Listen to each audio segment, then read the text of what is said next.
Kita kalau hadapin orang sakit, ini banyak di antara ikhwan dan akhwat yang sudah lama ngaji tapi belum paham sunahnya bagaimana jenguk orang sakit ataupun ngerawat orang yang sakit.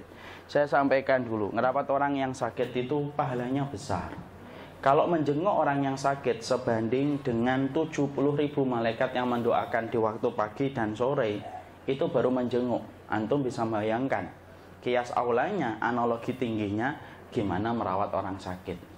Maka kalau kita jenguk orang sakit, maka sesungguhnya sunnahnya adalah yang pertama kali berwudu kalau mampu. Rasulullah dengan Abu Bakar pernah menjenguk Jabir. Pernah menjenguk Jabir ketika Jabir sakit panas tinggi. Maka kalau sudah berwudu, disunahkan mencipratkan bekas air wudu kita kepada orang yang sakit atau mengusapkan ke bagian orang yang sakit. Diginikan atau dicipratkan. Tapi usahakan ya sama orang yang sudah paham dan sudah ngaji. Kalau tiba-tiba dia belum ngaji, nanti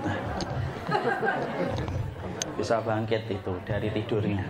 Saya wudhu ya saya cipratkan, ya Ustaz, cipratkan dia, diusapkan gitu ke sini ke sini.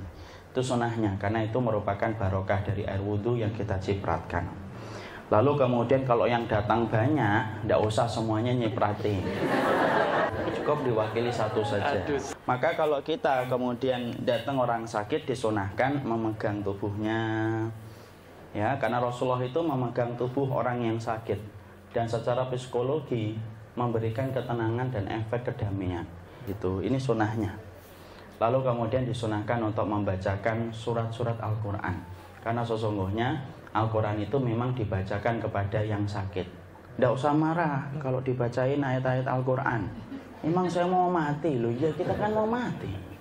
Dan memang Quran itu dibacakan untuk menjadi petunjuk dan manfaat bagi orang yang hidup. Sekarang malah kebalikan, meninggal dunia baru dibacain Quran. Yang benar itu dibacakan ketika masih hidup, dibacakan Al-Ikhlas, Al-Falaq, An-Nas.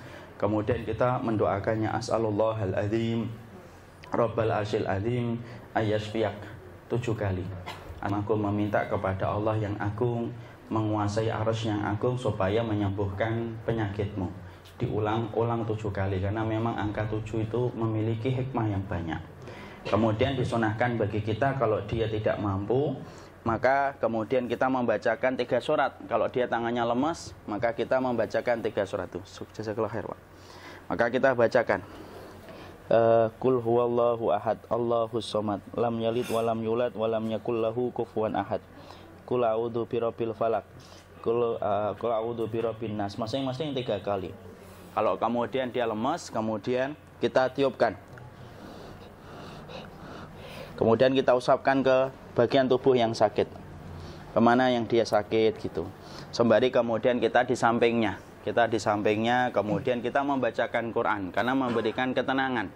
Kenapa? Sakit itu salah satu waktu yang banyak setan itu datang, Pak. Makanya banyak orang yang hilang sabarnya ketika sakit.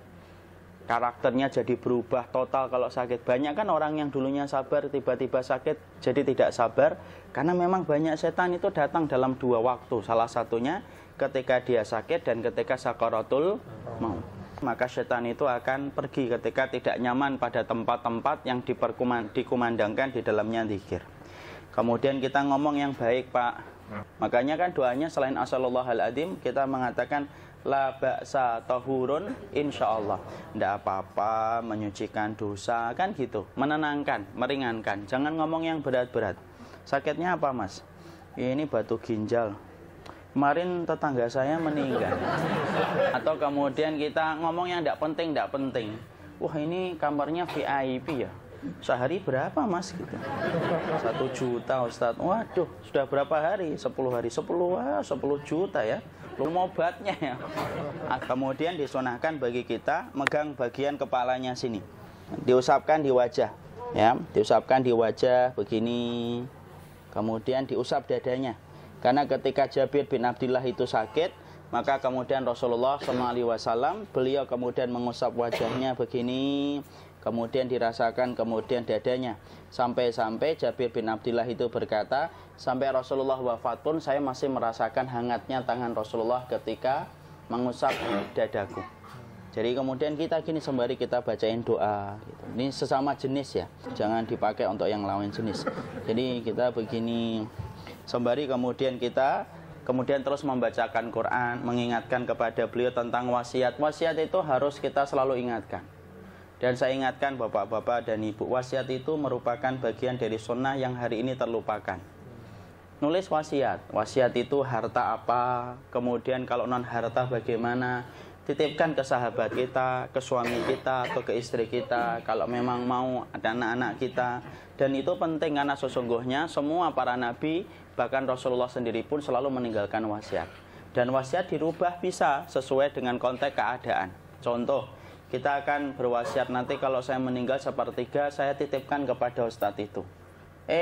Perkembangan waktu ternyata terlihat akhlaknya tidak baik misalkan.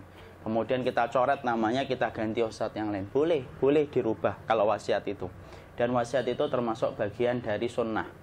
Ketika sakit dan ketika kita kondisi mau safar, itu kemudian kita berwasiat semacam itu. Kemudian kalau menjenguk itu yang paling afdal di sebelah kanan. Kalau memang bagian kanannya sudah penuh ya sudah. Berarti duduk sana, samping kiri. Memang kalau Rasulullah selalu mengambil posisi kanan ketika beliau menjenguk orang sakit.